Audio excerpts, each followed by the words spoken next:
For the past few years, I have been testing the world's best longevity therapies to pose the question, are we the first generation who won't die? But there's one therapy I haven't tried, which scuba divers, stroke patients, and elite athletes use, and it could be one of the most promising therapies I've ever done. It's called hyperbaric oxygen therapy. Now, this therapy may seem a bit exotic. It's actually more common than you think. Like sauna or cryotherapy, it is available in many cities, which makes it all the more exciting if this works.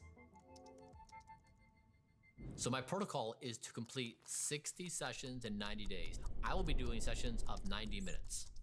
So this is what I've decided to do. I'm going to measure myself extensively as a baseline to figure out where I'm at right now with my biomarkers. And then at the end of the 90 days, I'm going to measure the same markers again and see, did they improve, worsen, or stay the same? And that will give us evidence, is this an important therapy or is this some other overblown longevity therapy that doesn't deliver results? First step was installing a chamber. I knew if it was at some local clinic where it took a 15-minute drive to get there, I would never be able to spend the 5,400 minutes doing that. It would be too much time. I had to build it into my life routine where I could also work. So I had it installed in my clinic where I could do it every single day. Let me show you how I do this. First, turn on the power converter. All right, next is to turn on the pressurization. Flip this guy. All right, system with power. Get the pressurization and the oxygen is now on. Now we're gonna turn the system on. And the controls we have are internal. So I can jump in there and start the session and end the session. So I'll hook these guys up.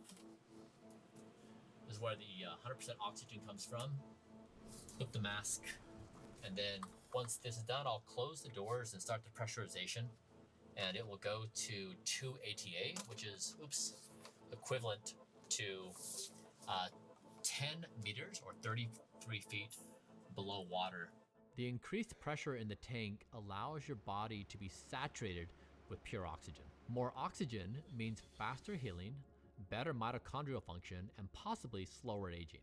I'm using HBOT for a few objectives. 1 is for longevity, 2 is for performance, and 3 is to potentially elongate my telomeres. What are telomeres? Telomeres are the protective caps at the ends of our chromosomes, like the tips of your shoelaces. As we age, they gradually shorten and fray. This shortening is linked to cellular aging and a wide range of age-related diseases. It's the ticking of your biological clock, a really important variable in longevity. Now, one study we referenced for this therapy was in an older population, the HBOT was efficacious in increasing the length of telomeres by up to 38% and reducing senescent cells by up to 37%. Senescent cells emit what's called these pro-inflammatory cytokines. They're basically bad things you don't want in your body. In the longevity world, these are massive numbers. In looking at the data around HBOT, a few things we found really encouraging. It had increased athletic performance without changing training or diet. For example, there was a 10 to 15% improvement in both VO2 max and anaerobic threshold, a 7 to 10% increase in grip strength, and a 9.2% increase in an Olympic triathlon time. There's also a lot of promise in improving tissue, skin health, and microbiome. HBOT has the promise of whole body rejuvenation. 20 minutes pure oxygen, a 5-minute break, and then 20 minutes pure oxygen, 5-minute break. So you're going from high O2 to low O2. Now inside this chamber, oxygen remains at 21%, the same as our atmosphere. I'm breathing 100% oxygen through the mask. Now by day 5, I was beginning to worry. I had 5,400 minutes to spend in that chamber. I was only 5 days in, I wasn't seeing the benefits. I wondered, can I really pull this off? But the studies show that the gains accumulate over time, not in the beginning. Now, as we got started, we ran into a major problem. We initially had an oxygen concentrator when it was only reaching about 92% oxygen, and we needed 100%. So while the chamber could get to 2 atmospheres, it was ready to go, we didn't yet have 100% pure oxygen. So to solve that problem, we sourced 100% oxygen medical grade canisters that we then connected to the chamber. When you first start doing HBOT, it definitely is a unique experience. 1, you're in a highly pressurized chamber, and it makes you wonder, what if something goes wrong? I live in California, there's a lot of earthquakes, and I wondered, if there's an earthquake, if I had to do something fast, how fast can I move? And so the fastest depressurization time from 2 atmospheres is around 2 minutes. A lot of my friends couldn't even get inside the chamber. They're too claustrophobic. Also, when you put on the mask, sometimes it can feel a little restricting. Where you breathe in, there's some resistance when you are doing the therapy, so there's some problems there. HBOT really tries you from claustrophobia, breathing, duration of time, and also, if you don't have anything to do, you're kind of left with your thoughts.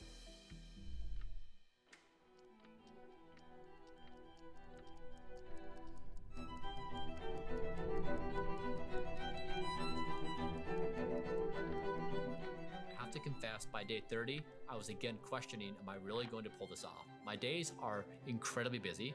I'm running 4 different companies. I have various therapies throughout the day, and I'm producing content to share the results with the world. And I wondered, can I really see this thing through? I wasn't sure. This is what changed this for me. When I realized I could safely have electronics inside the chamber, I could then begin working. Inside the chamber is 21% oxygen, which is the same as the atmosphere.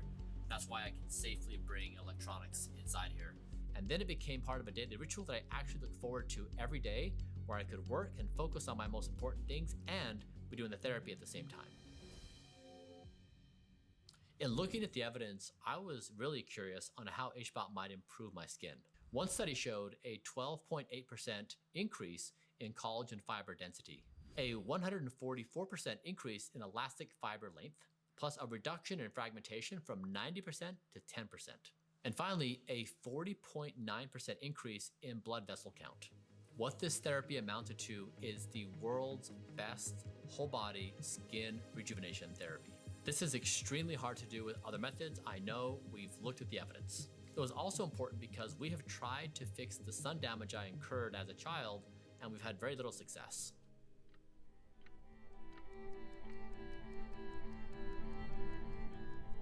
This entire thing could all have been for nothing, and I had invested a lot of time. I had spent 90 days, I had shifted my entire life to accommodate this therapy. I sat in this little teeny tiny cube, 5,400 minutes, and it was worth it. After completing 60 HBOT sessions, my biomarkers improved across my entire body. I think it's reasonable to say that HBOT is the most efficacious longevity therapy I've done since starting this endeavor. Now, I'm going to read to you from this long list of biomarkers the things that improve, because I think it's actually worth going through each item. Normally, I would just try to summarize in some succinct fashion, but actually I think this extended list is really worth your learning. So first, let me start with inflammation. This is a marker called high sensitivity CRP. You're looking at systematic inflammation across the entire body, and I had no detectable levels of systematic inflammation in my body. That is a wild result. Inflammation is oftentimes the biggest culprit of problematic disease and dysfunction inside the body. It's called inflammaging, and I had nothing in my body. So HBOT took inflammation in my body to 0. To VEGF, this is a signal that boosts the growth of blood vessels. So I had a 300% increase in VEGF, which is signaling the increase of this blood vessel growth. You may not realize, but you have over 60,000 miles of blood vessels in your body. I'm curious, how many miles of blood vessels did I lay down track for? I don't have that number, but really interesting to learn. As to my gut health, my acromantia, before HBOT, it was not detectable. Afterwards, it was a 1,000% increase. Now, acromantia is linked to gut barrier integrity and metabolic health. I had been taking an acromantia supplement for 2 months, and it was still undetectable even before HBOT. Then after HBOT, it increased by 1,000%. The combination of the supplement plus HBOT dramatically improved the absorption into my body. Next, we looked at the dimension marker p-tau127. So this is a specific marker for Alzheimer's disease, and that declined by 28.6%. I was already below the reference range of someone indicating this was a risk for chronic disease, but still to see it go down that much was pretty dramatic. Now, in regards to skin health, I would say that was probably the most dramatic visual marker. I had read about the increased collagen production, the elastin, the reduced fragmentation from 90 to 10%, but then to see those variables take place in my own skin across my entire body, it just transformed the health of my skin across my body. We also use multispectral imaging to measure my UV skin damage, which improved by over 10% in the HBOT protocol. Now, as it relates to telomeres, I'd like to explain a few details because I think it's worth you knowing. I had a baseline measurement in March of 2024, and my measurement was 11.4 kb. After HBOT, they measured at 11.7 kb. That's a 2.6% increase. Now, in the studies we looked at, people in this older population, 65 and older, experience up to 38% increase in telomere elongation. So it's not surprising that that age group would have a significant improvement, whereas I'm very healthy to begin with. Now, to give you context on 11.4 and 11.7, that is the age equivalent of a 10-year-old. So my telomeres, which are a significant representation of biological age and health, I'm already at a 10-year-old level. In the gain I had, which was basically 300 base pairs from 11.4 to 11.7, you have to consider is each of us lose between 20 and 40 base pairs each year. So I gained 300, which is roughly equivalent to a decade of aging. I explain this detail to you because telomeres really are something that's very exciting in the longevity community. Therapies that can actually elongate them are very promising. And so I want to give you context of where the study showed was possible and then what I experienced myself. Now that I've completed 60 sessions in 90 days, the question becomes, do I do more? Now, I've spoken to several experts, and the truest answer is nobody really knows. Currently, the thought is 20 sessions every 3 months might be appropriate. What you're trying to do is to say, hey, body, keep on producing the stem cells, keep on producing the VEGF, keep on producing blood cells. You're trying to prime the body just enough, but not too much. Now, I've learned this with Blueprint, is there's definitely the dose is the poison, the dose is the longevity benefit. So as we experiment with the continuation of this protocol, trying to figure out the right maintenance dose, as always, we will share the results with you. At this point, you may be pretty excited about HBOT, and if you are, I understand. I would be too. And what you want to do is you want to follow a certain protocol. People oftentimes make the mistake where their sessions are spread out too far apart. They need to be within some kind of constrained time frame for the benefits to accumulate. But now it can be expensive. I think clinics charge maybe in the range of a few $100s per session. So I hope that as HBOT increases in popularity, more centers open, systems become cheaper, and more people have greater accessibility. Now, as always, before you do HBOT, make sure you consult your doctor, as what you may do may be unique to your certain conditions. Now, one thing I know everybody's going to experience is you're going to try to find an HBOT provider that qualifies and meets your needs, and sometimes you can't find all the expertise you need. So we are working on this in building an endeavor called Blueprint Quantified. We want to certify clinics for taking an evidence-based approach in what they do. So we'll say if you're going to offer HBOT, you can be certified 1, 2, or 3, and this may change in time, but you're going to follow a protocol where you take a baseline measurement of markers, you do a given therapy, and then you measure again so that when you go to the clinic, you have a verifiable outcome. Did it work? Did it not work for the thing you're trying to address? This is going to improve healthcare. It's going to improve outcomes. It will make you and everyone else a better person in life.